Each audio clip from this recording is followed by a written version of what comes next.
jamais. Oh Jésus, béni soit-il Seigneur.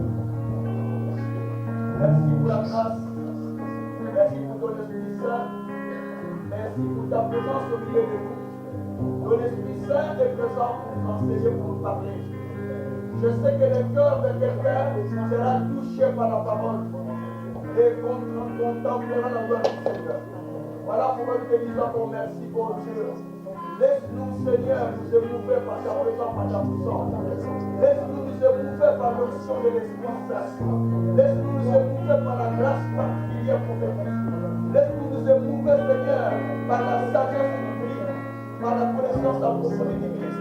Car tu as besoin que nous puissions croire que nous sommes enracinés. Cela est ton souhait, oh Dieu. Sois béni, sois loué notre Père. Par le nom de notre Seigneur Jésus, nous avons ainsi prié. Nous disons, merci Seigneur Jésus. Merci Seigneur Jésus. Nous acclamons Jésus de la plus fort. Jésus de Nazareth plus fort. Je ne sais pas, est-ce qu'on acclame un roi ou on acclame Jésus de Nazareth? On n'acclame pas un roi, mais on acclame, je dis bien, Jésus de Nazareth. Que le Seigneur soit loué. On peut s'asseoir. Dieu soit loué. Je bénis grandement le Seigneur pour cet après-midi qui lui permet que nous puissions encore nous retrouver ensemble. Parce qu'il y a quelque chose qui va se passer, que Dieu va faire pour chacun de nous. Si vous avez de la foi, vous pouvez vous attendre à quelque chose. Que Dieu soit loué.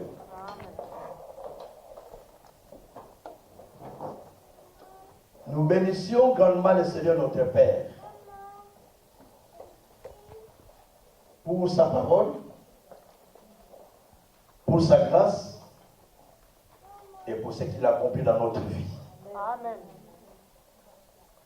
Je sais une chose, que nous sommes un arbre planté à côté des eaux paisibles Amen. pour produire des fruits à chaque instant, pour que nos feuilles servent à la guérison des nations. Que Dieu soit loué. Amen. Nous parlons de la racine de vie. La racine de vie dont j'ai commencé déjà à enseigner. Pour ceux qui étaient là le vendredi, ils ont suivi un enseignement très approfondi. Et pour ceux qui étaient là aussi la semaine passée.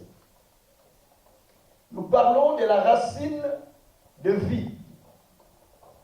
La racine de vie qui pousse l'homme à vivre les bonnes choses ou les mauvaises choses.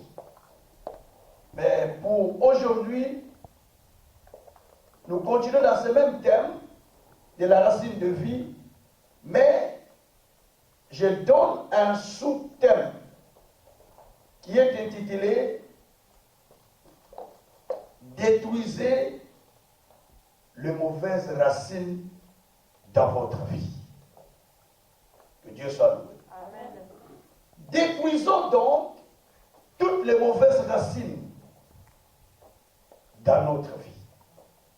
Car l'arbre se tient fort à cause de ses racines. L'arbre persiste à la tempête,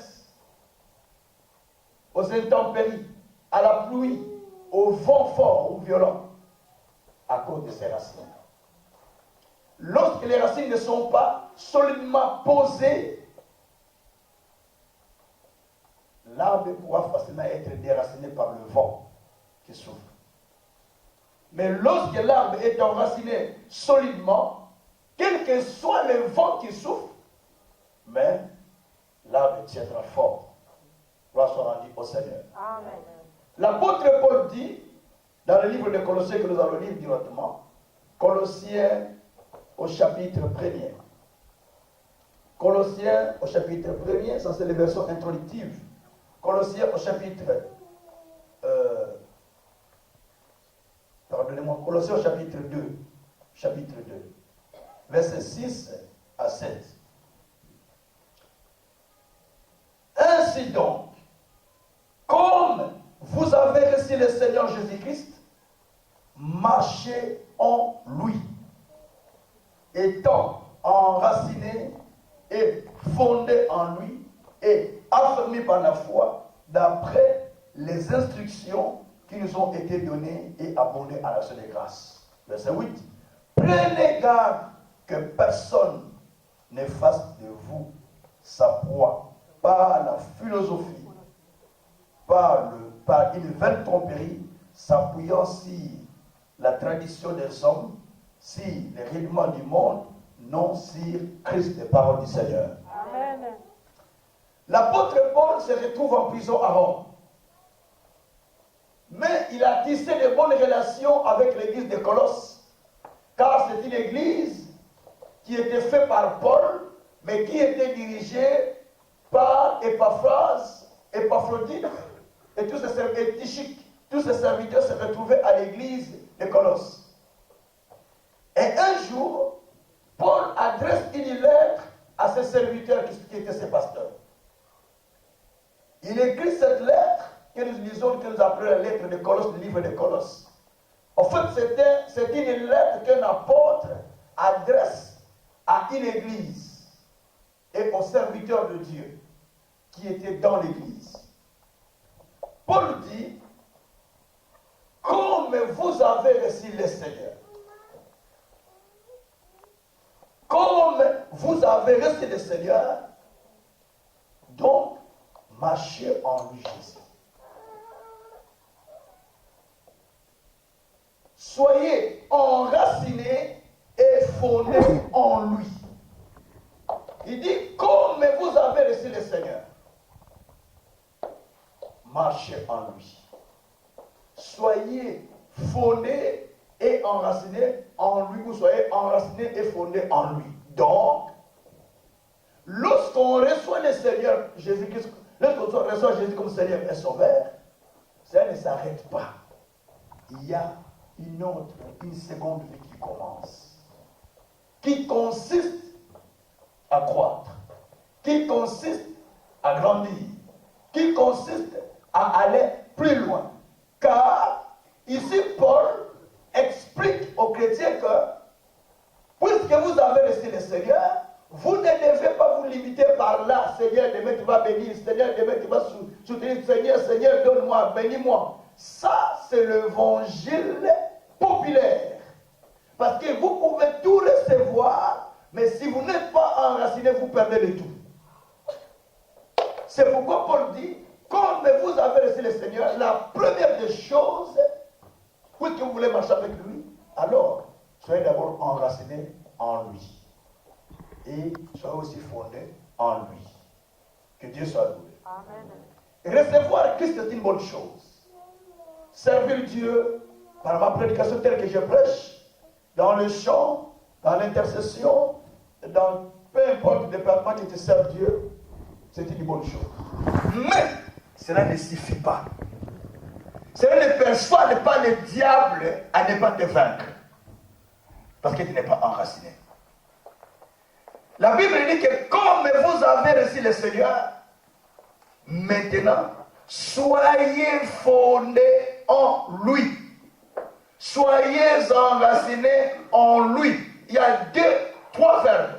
Verbe marcher, verbe enraciner et verbe fonder. Alléluia. On parle de marcher quand quelqu'un a les pieds pour bien marcher. On parle d'enraciner lorsqu'il y a des racines qui doivent aller sous terre. On parle de fonder lorsqu'il faut poser une fondation, quelque chose qui est sous terre. Quelqu'un peut dire Amen. Amen.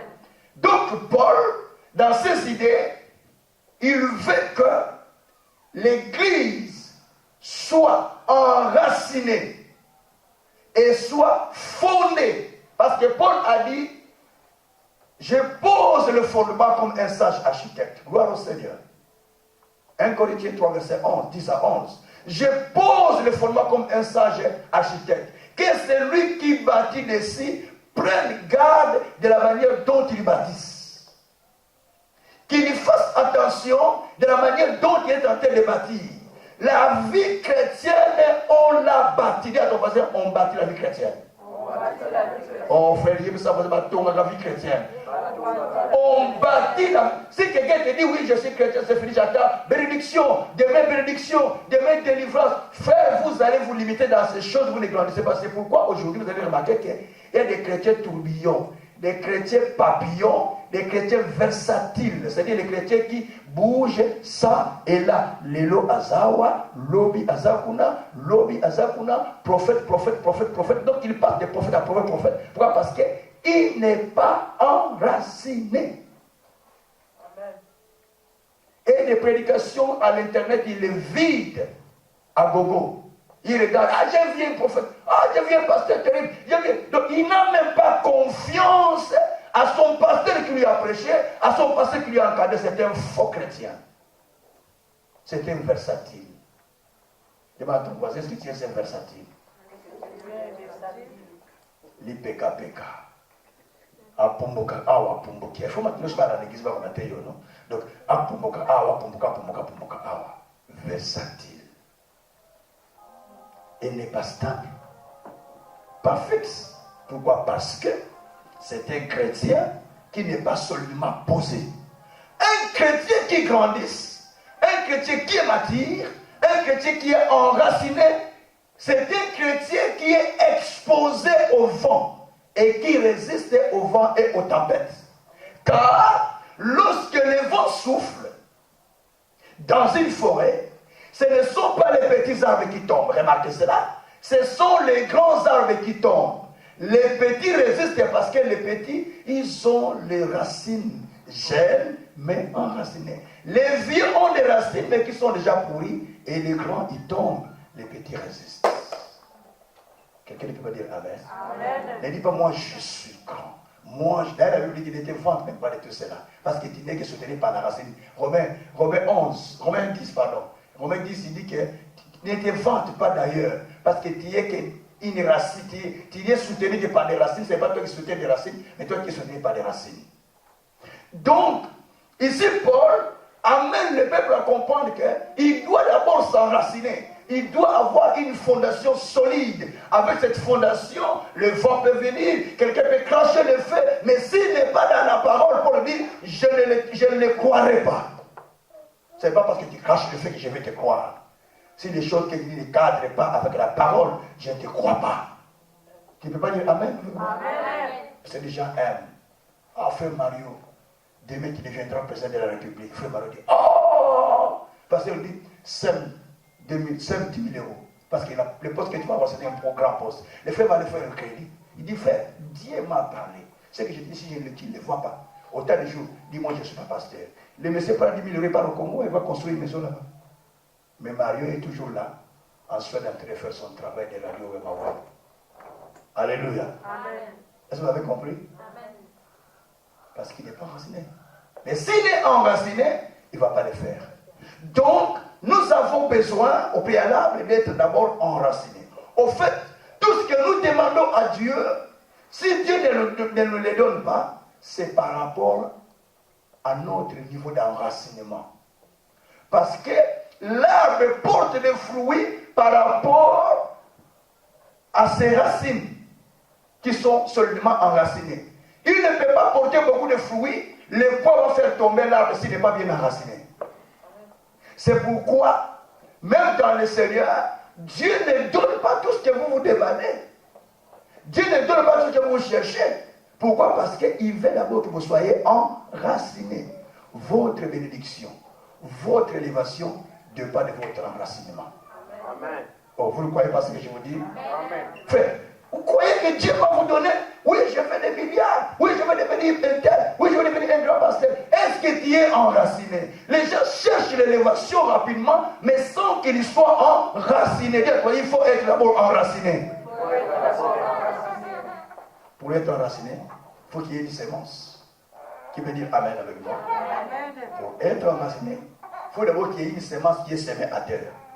Quand la sémence est tombée à terre, la sémence maintenant commence à faire des muscles, ou des racines, et finalement, cette sémence devient une plante avec ses racines en bas. Il devient solide. C'est ce qu'on appelle l'enracinement. Donc, il faut d'abord qu'il y ait la parole. La parole que tu écoutes, comme l'a dit les pasteurs tout à l'heure, la parole que tu écoutes, tu la magasines au fond de toi-même, tu les mets au fond de ton cœur, tu grandis avec ça, tu évolues avec cela, tu progresses avec la parole, tu travailles au fait sur le sujet qui t'est prêché. Tu travailles sur le sujet, tu cherches à dire qu'est-ce que le prédicateur voulait dire et qu'est-ce que Dieu voulait me dire. En fait, quand le prédicateur parle, il y a deux voix. La voix du prédicateur et la voix de Dieu. Je ne sais pas si vous savez ça. C'est dans votre Bible, Psaume 62, au verset 12. Une fois le Seigneur a parlé, deux fois je l'ai écouté. Donc, pendant que le prédicateur parle, il faut entendre deux voix. La voix de Papa Kazin et la voix de Dieu qui m'a parlé. Et quand on n'est pas enraciné, on aura beaucoup d'excuses pour la chose de Dieu. On n'aura pas l'engagement total et sincère devant Dieu parce qu'on n'est pas enraciné. Que Dieu soit loué. Ça, c'est mon introduction. Alors, puisque nous parlons de la destruction de mauvaises racines qui se trouvent dans notre vie, la vie comporte plusieurs sortes de racines. Suivez-moi bien. Il y a plusieurs sortes de racines. Et ces racines se forment par le sémence que nous recevons. Ces racines se forment par les choses que nous écoutons, par les choses qu'on nous dise, par les choses que nous entendons. Cela crée des racines en nous. Or, quand on parle des racines, on commence d'abord à voir une sémence. S'il n'y a rien, il n'y aura ni racine ni plante. S'il n'y a rien qui est sémé, il n'y aura ni racine ni plante. Il faut qu'il y ait quelque chose qui est sémé. Ce qui est sémé devient une racine, et la racine devient une plante, la plante devient un arbre, l'arbre devient un arbre avec des branches commencent à faire des feuillages, finalement les fruits, et les gros oiseaux commencent à quitter ça et là pour se poser sur votre arbre, parce que vous êtes enracinés. Quelqu'un peut dire Amen gentiment avec moi. Quoi soit rendu au Seigneur. Amen. Donc, il faut qu'il y ait quelqu'un, plutôt il faut qu'il y ait la sémence qui est sémée. Alors nous allons lire. Pour que nous parlons de mauvaises racines, nous devons comprendre d'abord les sortes de racines qui sont dans la vie des gens. Les sortes de racines. Et vous allez vous retrouver peut-être, ou pas, je ne sais pas, mais il faut s'examiner. Nous avons les bonnes racines, dont Paul vient de parler dans Colossiens 2. Les bonnes racines qui consistent à s'enraciner. Ces bonnes racines, c'est par rapport à la parole. Et les bonnes racines produisent de bons fruits. Parce qu'ils se plantent, produisent de bons fruits. Et nous avons aussi des mauvaises racines. Que Dieu soit loué. Nous sommes dans Deutéronome chapitre 29. Sorte de racines. Deutéronome chapitre 29, verset 18. Deutéronome 29, verset 18. Gloire soit rendu au Seigneur. Amen. J'ai dit la parole au nom de Jésus. Amen. Qu'il n'y ait parmi vous ni homme, ni femme, ni famille, ni tribu, dont les cœurs se détournent aujourd'hui de l'Éternel notre Dieu pour aller servir le Dieu de ces nations-là. Qu'il n'y ait point parmi vous des racines qui produisent du poison et de l'absinthe. Quelles racines? Qui produisent quoi? Poison. Qui produisent quoi? Poison. Oh, que Dieu soit loué. Qu'il n'y ait parmi vous aujourd'hui un homme, ni une femme, ni une famille, ni tribu dont les cœurs se détournent de l'Éternel. Écoutez-moi bien. Quand les cœurs se détournent de l'Éternel, personne ne le sait. Mais ça se détourne petit à petit. Et à la fin, tu te retrouves que tu n'es plus avec Dieu sans le savoir. Quand les cœurs se détournent, c'est petit à petit que ça s'éloigne. Petit à petit, tu t'éloignes, mais sans que tu le saches toi-même. Tu t'éloignes et tu perds le véritable racine pour avoir des mauvaises racines qui vont commencer maintenant à produire en toi de mauvaises choses. Écoutez-moi bien. Quand vous voyez quelqu'un qui était zélé dans l'église, quelqu'un qui était engagé, Ou quelqu'un qui s'engageait à l'Éternel. Et puis un jour, il se décourage. Quelle racine qu'il a reçue? La racine de Dieu? Non. C'est les racines de l'ennemi.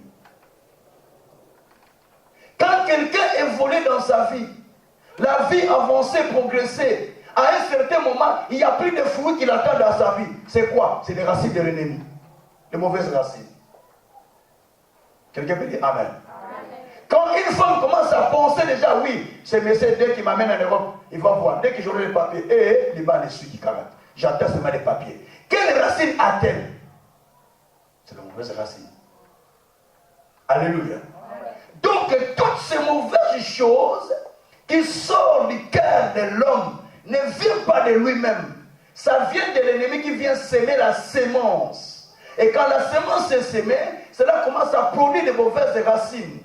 Et les racines poussent l'arbre. L'arbre produit des fruits. Donc, la qualité des fruits que tu as dans ta vie, cela dépend de l'enracinement. Cela dépend de tes racines. Si tes racines ne sont pas tout près des eaux paisibles, il va donner des mauvais fruits.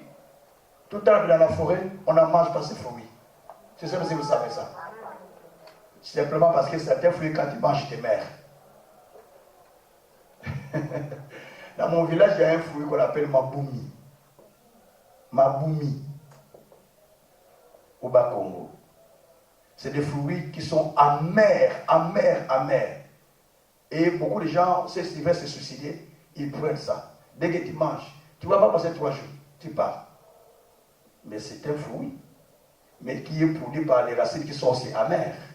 Demande à toi, quelles sont les racines? Quel genre de racines que toi tu as? Quelles sont les racines que toi tu as, bien-aimé? On me parle, quelles sont les racines que toi tu as? Alléluia. Que Dieu soit loué. C'est pourquoi ici, c'est Moïse qui parle, il dit, quelle personne n'a consulté un autre Dieu? Quelle personne ne se détourne de l'Éternel pour servir un autre Dieu? D'ailleurs, qu'il n'y ait point parmi vous des racines qui produisent des poisons et l'absinthe. Donc, nous voyons ici, premièrement, les racines qui produisent du poison et l'absinthe. Suivez-moi attentivement. Quand vous voyez quelqu'un avec qui vous étiez bien au pays, vous vivez bien, vous quittez maintenant le pays, vous retournez au pays, cette personne avec qui vous étiez bien, vous commencez à le voir un peu suspect. Dans ses intentions, il vous trompe, il cherche que vous partez pour qu'il se reste avec vos biens, ou il cherche que vous mourrez pour que lui soit bien. C'est quelle racine qu'il a? Hein? Les racines du poisson dont on parle, non? Alléluia. Ne vous étonnez pas qu'au pays, notamment au Congo actuellement, le poison devient comme un bonjour. Pour empoisonner quelqu'un, c'est comme si on donne à quelqu'un, frère Père, on a été lobby. Viens, puis ça va $500. Frère, il m'a raconté beaucoup de choses, papa. Au Congo, même $500, on te dit. Si $500, on donne à quelqu'un $500, il te met sur ton assiette. Même $100, quelqu'un qui va là, les macas, il a pris l'argent, il a besoin d'acheter un sac de macas pour commencer son commerce. Donne-moi $100, je l'élimine. On t'élimine. C'est bien l'esprit. Mais demain, il est à l'église, il chante Alléluia, papa, colonne. Il chante à l'église. Quelle racine a-t-elle en chantant Alléluia, papa? Alléluia, papa, Dieu m'a écouté cet Alléluia, papa. Examinez bien nos racines, frère. Examinez bien les racines.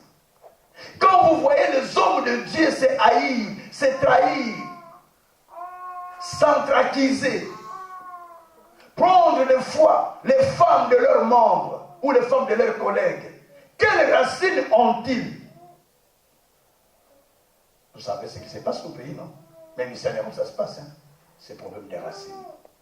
Pourquoi les mariages sont beaucoup plus brisés en Europe? C'est le problème des racines. Quand la fille quitte son pays, on lui dit, je sais pas, tu pars en Europe, tu es l'espoir de la famille maintenant. Si toi, tu ne fais rien, c'est fini. Attention, ma fille.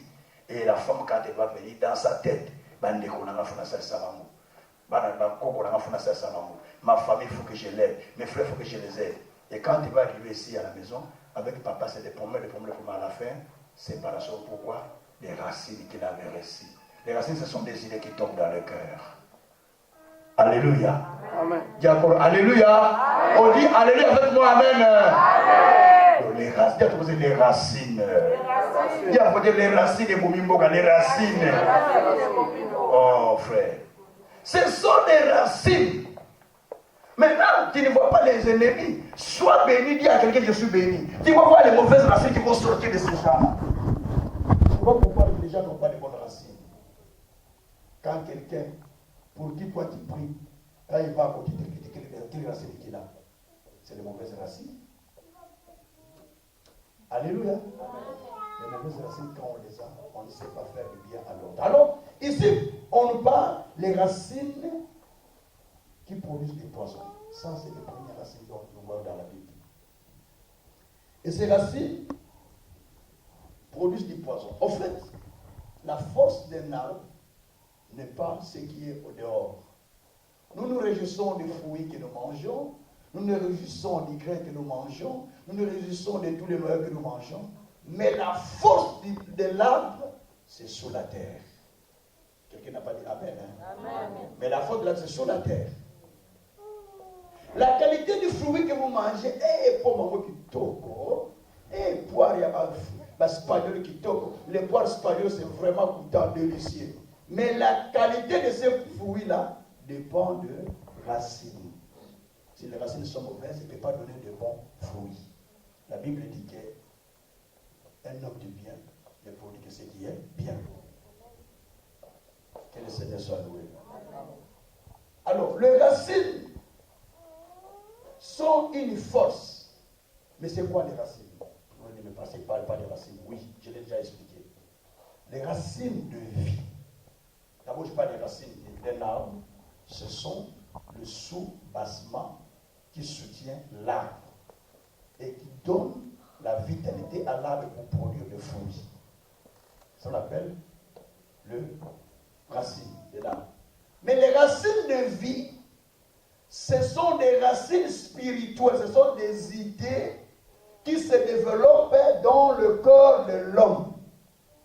Les idées qui croissent, les idées qui se développent, les idées qui grandissent, les idées qui naissent dans ton cœur déterminent la durée de ta vie, déterminent la qualité de ta bénédiction, déterminent la façon dont Dieu peut te toucher pour te changer. Amen. Vous ne voulez pas dire Amen? Amen. Ce n'est pas à force d'écouter beaucoup de prédictions que la personne peut changer, mais c'est en écoutant la parole